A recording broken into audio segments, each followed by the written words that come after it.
Hello doctors, good morning. Today we will be discussing regarding iceberg phenomenon and levels of prevention from preventive and social medicine. So you people might be knowing regarding this iceberg phenomenon, that is the visible part is very small and it belongs to the clinically apparent cases, and the invisible part is the submerged portion, and it belongs to subclinical undetected cases.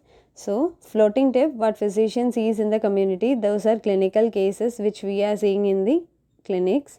And then comes vast submerged portion, that is hidden mass of disease. Those are latent, inapparent, pre-symptomatic and undiagnosed cases and carriers. And the line of demarcation, the water surface, is between exactly apparent and inapparent infections. Then epidemiologists usually concentrate on the hidden portion of the iceberg. Through the process of screening, they will try to diagnose the case, or try to bring the cases to the floating tip. Then clinician mainly concentrates on the tip of iceberg, that is he will diagnose the case. And those there are some diseases where iceberg phenomenon is not there. Those are MTR, just remember by that mnemonic MTR, that is measles, tetanus, rubella and rabies. Then comes pre-pathogenesis phase of disease and pathogenesis phase of disease. So in the name itself it is very clear that something before the development of disease. So that is man at risk, and here primary prevention is possible. I will explain regarding this prevention later.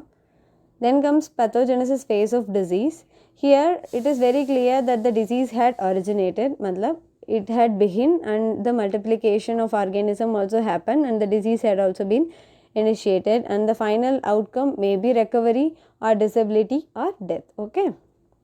So here the host may become a clinical case, subclinical case or a carrier, and here secondary and tertiary level of prevention are possible. And in case of pathogenesis phase, if we are doing screening before, we can improve the prognosis and increase the survival rate of the patient. Okay. Then comes levels of prevention. So first one is primordial prevention.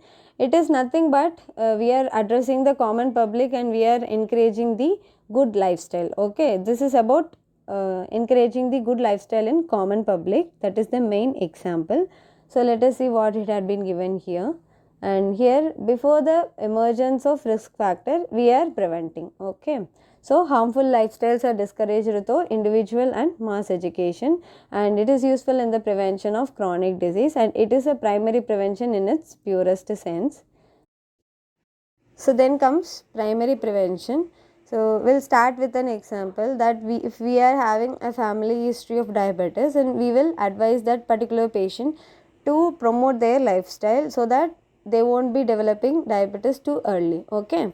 So by knowing that the man is at risk, we are preventing the person by promoting the lifestyle. So simple, by knowing the man at risk, we are preventing. That is primary prevention. So that is nothing but the action taken prior to the onset of the disease and prevent the occurrence of the disease. That is pre-pathogenesis phase. So examples are, just by improving the lifestyle and behavioral change, I had given you diabetes as an example. And in case of food fortification, the most common example is iodized salt. In case of Himalaya goiter belt, because of iodine deficiency, people used to develop goiter. So in that areas, we will be promoting this food fortification, that is iodized salt, so that by knowing that the people in that area are at risk, we are preventing it by giving the iodized salt. Okay, so this comes under primary prevention. And next comes immunization and vaccination. For example, in case of COVID vaccination, just because the people are at risk, we are providing the vaccination, and that comes under primary prevention. And other examples were vitamin A prophylaxis in children, then comes chemo prophylaxis, then protection against occupational hazards, accidents and allergens. Okay, so you have to remember these examples. These things are more important, and this will be coming in MCQs. And then comes secondary prevention. Secondary prevention is nothing but simply diagnosing and treating the disease. Okay. So early diagnosis, we may do screening. So in case of screening, in case of CA cervix, it is pap smear. In case of CA breast, it is breast self-examination and mammography. And we can do medical examination of school children and industrial workers. All these things comes under secondary prevention.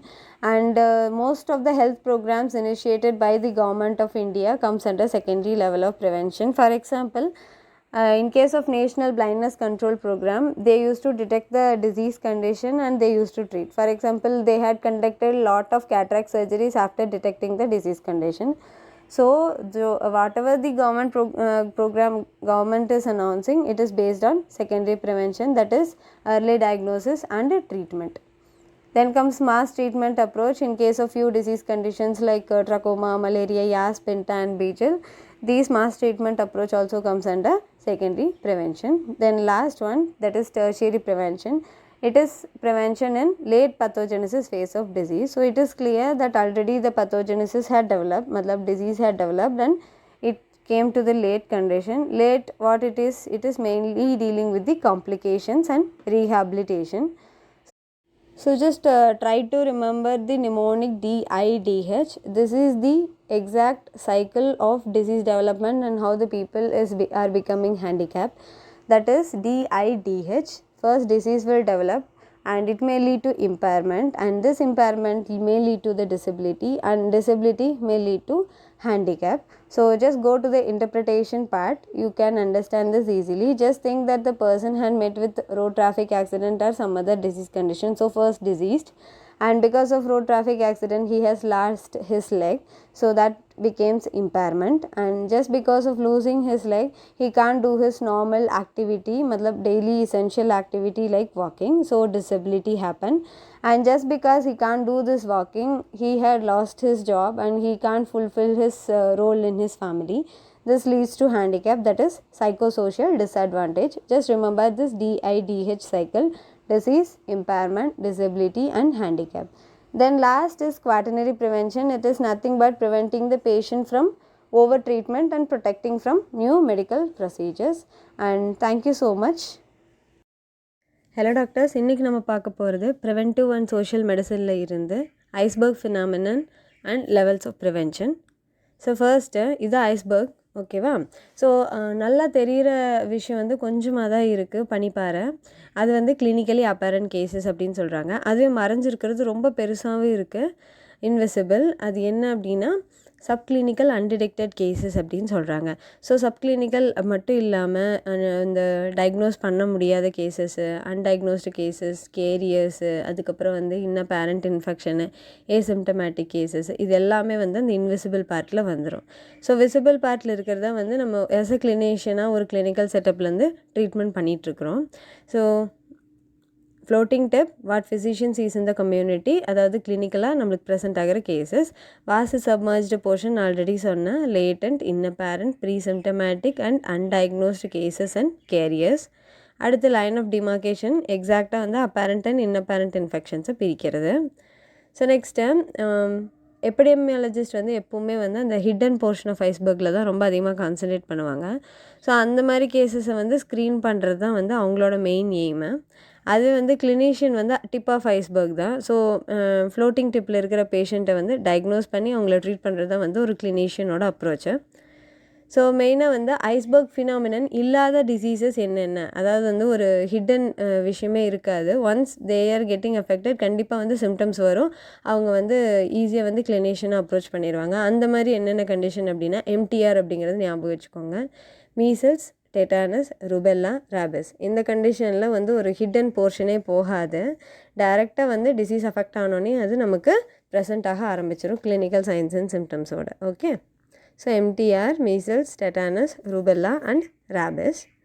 So அடுத்து prepathogenesis phase of disease. So பேர்லேயே நல்லா தெரியுது, pathogenesis develop ஆகிறதுக்கு முன்னாடி.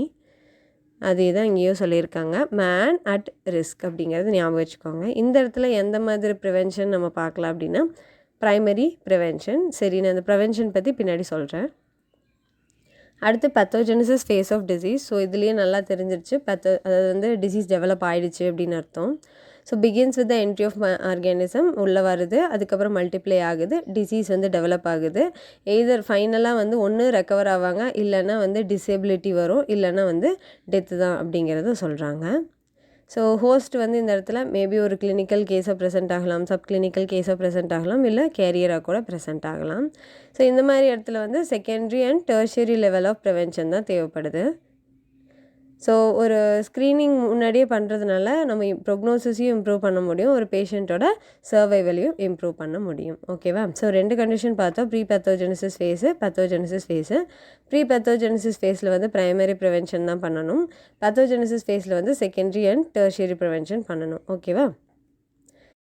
So levels of prevention. So first பார்க்க போகிறது ப்ரிமார்டியல் prevention. So simple, இது ஒன்றுமே இல்லை, ஒரு காமன் பீப்புளை கூப்பிட்டு வச்சு அவங்களோட லைஃப் ஸ்டைல்ஸை வந்து ரொம்ப ஹெல்த்தியாக மாற்றிக்க சொல்லி அட்வைஸ் பண்ணுறது தான் வந்து ப்ரிமார்டியல் ப்ரிவென்ஷன். ஈவன் ஒரு ரிஸ்க் ஃபேக்டர் டெவலப் ஆகிறதுக்கு முன்னாடியே நம்ம சொல்கிறது. ஓகேங்களா? அடுத்து ஹார்ம்ஃபுல் லைஃப் ஸ்டைல்ஸை வந்து டிஸ்கரேஜ் பண்ணணும், at least through individual and mass education. அடுத்து இந்த மாதிரியெல்லாம் நம்ம பண்ணும்போது க்ரானிக் டிசீஸ் டெவலப் ஆகிறதுலேருந்து ப்ரிவென்ட் பண்ணலாம் அப்படின்னு சொல்கிறாங்க. ப்ரைமரி ப்ரிவென்ஷன் தான் இது, வந்து ப்ரிமார்டியல் ப்ரிவென்ஷன் பார்த்தாலுமே ஆல்மோஸ்ட் வந்து இது ப்ரைமரி ப்ரிவென்ஷன் மாதிரி தான் அப்படின்னு சொல்கிறாங்க. ஸோ நெக்ஸ்ட்டு ப்ரைமரி ப்ரிவென்ஷன் பார்க்கலாம். ஸோ ப்ரைமரி ப்ரிவென்ஷன் எப்படி அப்படின்னா, ஒரு டிசீஸ் டெவலப் ஆகும் அப்படின்னு நமக்கு கண்டிப்பாகவே தெரிய ஆரம்பிச்சிருச்சு. ஃபார் எக்ஸாம்பிள், சில ஜெனட்டிக் டிசீசஸ் எல்லாம் இருக்குது இல்லையா? ஒரு டயபெட்டிஸ் மெல்லிட்டஸ் வந்து ஃபேமிலி ஹிஸ்ட்ரியில் இருக்குது அப்படின்னா அந்த ஃபேமிலிக்கு அட்வைஸ் பண்ணுறது, அந்த ஃபேமிலியோட லைஃப் ஸ்டைலை மாற்றிக்க சொல்கிறது. பிகாஸ் அவங்க வந்து கண்டிப்பாக வந்து அவங்களுக்கு டிசீஸ் டெவலப் ஆகிற ப்ராபபிலிட்டி வந்து ரொம்ப ரொம்ப அதிகமாக இருக்குது. ஸோ அந்த மாதிரி ஒரு இடத்துல போயிட்டு நம்ம உங்களுக்கு வந்து டயபெட்டிஸ் வர சான்சஸ் இருக்குது, ஸோ அது வர்றதுக்கு முன்னாடியே சில லைஃப் ஸ்டைல்ஸை மாற்றிக்கோங்க, சில விஷயத்த மாற்றிக்கோங்க அப்படிங்கிற அட்வைஸ் பண்ணுறது வந்து ப்ரைமரி ப்ரிவென்ஷன். முன்னாடி பார்த்தது ப்ரிமார்டியல் வந்து ஒரு காமன் பப்ளிக்கு காமனாக சொல்கிற விஷயங்கள். பட் ப்ரைமரி ப்ரிவென்ஷன் அப்படிங்கிறது அந்த பர்சனுக்கு ரிஸ்க் இருக்குது அப்படிங்கிறது தெரிஞ்சு அவங்களுக்கு நம்ம சொல்கிறது. ஸோ ஆல்ரெடி நம்ம பார்த்தோம், மேன் அட் ரிஸ்க்கை தான் வந்து ப்ரீ பேத்தோஜெனிசிஸ் ஃபேஸ் அப்படின்னு சொல்கிறோம், அண்ட் ப்ரைமரி ப்ரிவென்ஷன் ஃபாலோ பண்ணுவோம் அப்படிங்கிறதையும் பார்த்தோம் ப்ரீ பேத்தோஜெனிசிஸ் ஃபேஸில். ஸோ அதே தான் இங்கேயும். ஸோ எந்தெந்த மாதிரியான ஹெல்த் ரிலேட்டட் ஆக்டிவிட்டி வந்து ப்ரைமரி ப்ரிவென்ஷனில் வருது அப்படின்னா, ஒரு ஹெல்த் எஜுகேஷன் பற்றி பேசுகிறது. அடுத்து நான் சொன்னேன் இல்லையா, டயபெட்டிஸ் மெல்லிட்டஸ் ஃபேமிலி ஹிஸ்ட்ரியில் இருக்கும்போது அந்த ஃபேமிலிக்கு வந்து நம்ம life style and behavioural change சொல்லி கொடுக்கறது, அது வந்து ப்ரைமரி ப்ரிவென்ஷனில் தான் வரும். அடுத்து ஃபுட் ஃபோர்ட்டிஃபிகேஷன். எக்ஸாம்பிளுக்கு வந்து இப்போ அயோடைஸ்டு சால்ட்டு தான் வந்து மெயின் எக்ஸாம்பிள் ஃபுட் ஃபோர்ட்டிஃபிகேஷனுக்கு. அது எதுக்காக கொடுக்குறோம் அப்படின்னா, காய்டர் டெவலப் ஆகாமல் இருக்கிறதுக்கு. ஸோ நமக்கு தெரியும் அந்த பீப்புளுக்கு வந்து அயோடின் டெஃபிஷியன்சினால காய்டர் வரும்னு, ஸோ அதை அவாய்ட் பண்ணுறதுக்காக நம்ம அயோடைஸ்டு சால்ட் கொடுக்குறோம். அடுத்து environmental, safe water and housing. இப்போ ஃப்ளூரின் கண்டென்ட் ரொம்ப அதிகமாக இருக்குது அப்படின்னா அவங்களுக்கு கண்டிப்பாக வந்து அது அஃபெக்ட் ஆகும், டென்டல் ஃப்ளூரோசிஸ் வரும், ஸ்கெலிட்டல் ஃப்ளூரோசிஸ் வர சான்சஸ் இருக்குது.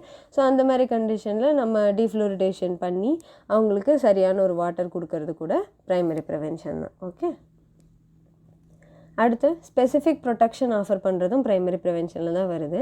ஸோ சிம்பிள், இப்போ வந்து கொரோனா வேக்சின் நம்ம கொடுக்குறது எதனால, we are at risk, maybe we will develop the disease அப்படிங்கிறது நமக்கு தெரியும். ஸோ அதனால தான் வந்து கொரோனா வேக்சின் கவர்மெண்ட் அட்வைஸ் பண்ணுறாங்க. ஸோ சேம் அதுதான் வந்து ப்ரைமரி ப்ரிவென்ஷன். இங்கே பாருங்கள், இம்யூனைசேஷன் ஆர் வேக்சினேஷன் ப்ரைமரி ப்ரிவென்ஷனில் தான் வருது. Vitamin A prophylaxis in children, இது வந்து நம்ம 5 years வரைக்கும் விட்டமின் ஏ ப்ரொஃபைலாக்சிஸ் கண்டிப்பாக கொடுப்போம். அடுத்து கீமோ ப்ரொஃபைலாக்சிஸ், ஸ்பெசிஃபிக்காக வந்து சில கண்டிஷன்ஸ்க்கு கீமோ ப்ரொஃபைலாக்சிஸ் போவோம். அது வந்து ஒரு ஆக்குபேஷனல் ஹசார்ட் இருக்குது அப்படின்னா அவங்களுக்கு சரியான ஒரு ப்ரொடெக்ஷன் கொடுக்கறதுமே வந்து ப்ரைமரி ப்ரிவென்ஷன் தான். சரியா? ஸோ மெயினாக வந்து நீங்கள் எக்ஸாம்பிள்ஸ் ஞாபகம் வச்சுக்கணும், இதுதான் வந்து எம்சிக்யூவில் கேட்பாங்க. Next secondary prevention. ஸோ இது ஒன்றுமே இல்லை, டிசீஸ் வந்து ஸ்டார்ட் ஆகிடுச்சு, அதாவது வந்து ஒரு பேத்தோஜெனிசிஸ் ஸ்டார்ட் ஆகிடுச்சு அப்படிங்கிறது தான் வந்து செகண்டரி ப்ரிவென்ஷன். இங்கே மெயினாக நம்ம என்ன பண்ணணும் அப்படின்னா, early diagnosis தான் வந்து ஃபர்ஸ்ட் கீ. ஸோ எக்ஸாம்பிள் வந்து எய்தர் வந்து நம்ம ஸ்க்ரீனிங் பண்ணலாம், இல்லைனா கேஸ் ஃபைண்டிங், அதாவது டயக்னோசிஸ் பண்ணலாம். ஸோ ஸ்க்ரீனிங் நமக்கு என்னென்ன பண்ணணும்னு தெரியும். ஒரு சிஏ சர்விக்ஸ் அப்படின்னா பேப்ஸ்மியர் பண்ணி நம்ம முன்னாடியே கண்டுபிடிக்கலாம். அதுவே வந்து சிஏ பிரஸ்ட் அப்படின்னா வந்து பிரஸ்ட் செல்ஃப் எக்ஸாமினேஷன் இல்லை மேமோகிராஃபி வந்து நம்ம கண்டிப்பாக வந்து போகலாம். அடுத்து medical examination of school children and industrial workers, இந்த விஷயம்லாம் வந்து செகண்டரி ப்ரிவென்ஷனுக்கு நம்ம அட்வைஸ் பண்ணலாம். ஸோ மோஸ்ட்டாக வந்து எக்ஸாம்பிள் அப்படின்னு பார்த்துட்டோம்னா, நம்ம கவர்மெண்ட் ஸ்கீம்ஸ் எல்லாமே வந்து செகண்டரி லெவல் ஆஃப் ப்ரிவென்ஷனில் தான் வருது. ஸோ உங்களுக்கு வந்து சிம்பிளாக சொல்லணும் அப்படின்னா நேஷ்னல் பிளைண்ட்னஸ் கண்ட்ரோல் ப்ரோக்ராம் இருக்குது. ஸோ அந்த ப்ரோக்ராமில் என்ன பண்ணுறாங்க அப்படின்னா கேசஸை வந்து டயக்னோஸ் பண்ணி அவங்களுக்கு வந்து ட்ரீட்மெண்ட் கொடுக்குறது தான் அவங்களோட main aspect. So cataract surgeries வந்து நீங்களே கேள்விப்பட்டிருப்பீங்க. ரொம்ப அதிகமான கேட்ராக்ட் சர்ஜரிஸ் வந்து அந்த ப்ரோக்ராமுக்கு கீழே கண்டக்ட் பண்ணிகிட்ருக்காங்க. ஸோ சிம்பிள் டயக்னோஸ் பண்ணி ட்ரீட்மெண்ட் பண்ணுறது தான் மெயின் வேலை. அதுக்கப்புறம் மாஸ் ட்ரீட்மெண்ட் அப்ரோச்சும் கன்சிடர் பண்ணலாம் அப்படிங்கிறாங்க. மெயினாக வந்து ட்ரக்கோமா, மலேரியா, யாஸ், பின்டா, பீஜல் இந்த மாதிரி கண்டிஷன்ஸில் வந்து மாஸ் ட்ரீட்மெண்ட்டும் பண்ணுறோம். அது வந்து என்னென்னா அதுவும் செகண்டரி ப்ரிவென்ஷனுக்கு கீழே தான் வருது.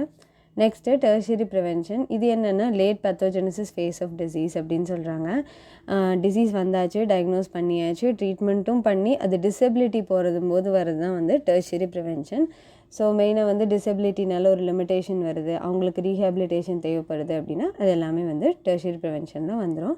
ஸோ நம்ம ஆல்ரெடி பார்த்தோம் பேத்தோஜெனிசிஸ் ஃபேஸ் ஆஃப் டிசீஸில் வந்து both secondary and tertiary prevention advisable அப்படின்னு. ஸோ நெக்ஸ்ட்டு இந்த கிளாஸிஃபிகேஷன் பாருங்கள். இதில் ஞாபகம் வச்சுக்க வேண்டிய நிமோனிக் வந்து DIDH, அதாவது ஒரு டிசீஸ் டெவலப் ஆகுது, அதுக்கப்புறம் இம்பேர்மெண்ட் ஏற்படுது. அது மேபி அனட்டமிக்கலாகவும் இருக்கலாம், இல்லை ஃபங்க்ஷனலாகவும் இருக்கலாம். ஸோ அந்த இம்பேர்மெண்ட்னால அந்த ஆக்டிவிட்டி ரெஸ்ட்ரிக்ட் ஆகுது, அதுக்கு பேர் வந்து டிசபிலிட்டி. ஸோ இந்த டிசபிலிட்டி கண்டினியூ ஆகும்போது வந்து ஹேண்டிகேப் ஆகுறாங்க, அதாவது சைக்கோ சோஷியல் டிஸ்அட்வான்டேஜ். ஓகே, இந்த சைக்கிள் வந்து ஃப்ரீக்வெண்ட்லி ஆஸ்டு MCQ எந்த மாதிரி இருக்கும் அப்படின்னு சொல்லிட்டு இந்த சைக்கிள் வந்து மாற்றி மாற்றி கொஷின் கேட்பாங்க. ஸோ DIDH அப்படிங்கிறத நல்லா ஞாபகம் வச்சுக்கோங்க. ஸோ இதுக்கான இன்டர்பிரிட்டேஷன் என்ன அப்படின்னா ஒரு பர்சன் வந்து இருக்காங்க, அவங்களுக்கு ஒரு ரோட் டிராஃபிக் ஆக்சிடெண்ட் ஆகுது, அதுதான் வந்து டிசீஸ் அப்படின்னு வச்சுக்கோங்க. அடுத்து அவங்களுக்கு அதனால் காலில் வந்து ஃப்ராக்சர் ஆகுது, இல்லைனா வந்து காலே வந்து எடுக்க வேண்டிய நிலைமை வருது. ஸோ அது இம்பேர்மெண்ட். அதுக்கடுத்து அவங்களால வந்து அந்த டெய்லி ஆக்டிவிட்டீஸை வந்து செய்யவே முடியாது. ஸோ அதுதான் வந்து disability. So daily activity even வாக்கிங்கே செய்ய முடியாதப்ப என்ன நடக்கும் அப்படின்னா அவங்க வந்து கண்டிப்பாக ஜாபையும் இழக்கிற நிலமை வரும். அவங்க ஃபேமிலியோட ரோலே வந்து ஃபேமிலியோட எல்லா தேவைகளையும் அவங்க தான் பார்த்துட்டு இருந்திருப்பாங்க. ஸோ அது எல்லாமே அஃபெக்ட் ஆகுது அப்படிங்கும்போது அதுக்கு பேர் ஹேண்டிகேப் அப்படின்னு சொல்கிறாங்க, சைக்கோ சோஷியல் டிஸ்அட்வான்டேஜ் அப்படிங்கிறது. ஓகேங்களா? ஸோ DIDH அப்படிங்கிறத நல்லா ஞாபகம் வச்சுக்கணும். Last quaternary prevention. இது வந்து ரொம்ப புது டைப் ஆஃப் ப்ரிவென்ஷன். இது வந்து இப்போ ரொம்ப அதிகமாக பார்த்துட்ருக்கோம். என்ன அப்படின்னா ரொம்ப அதிகமான ட்ரீட்மெண்ட் கொடுக்கறது, தேவையில்லாமல் புது புது மெடிக்கல் ப்ரொசீஜருக்குள்ளே பேஷண்ட்டை வந்து நம்ம திணிக்கிறது அப்படின்னு சொல்லலாம். அதுதான் வந்து quaternary prevention. So thank you so much.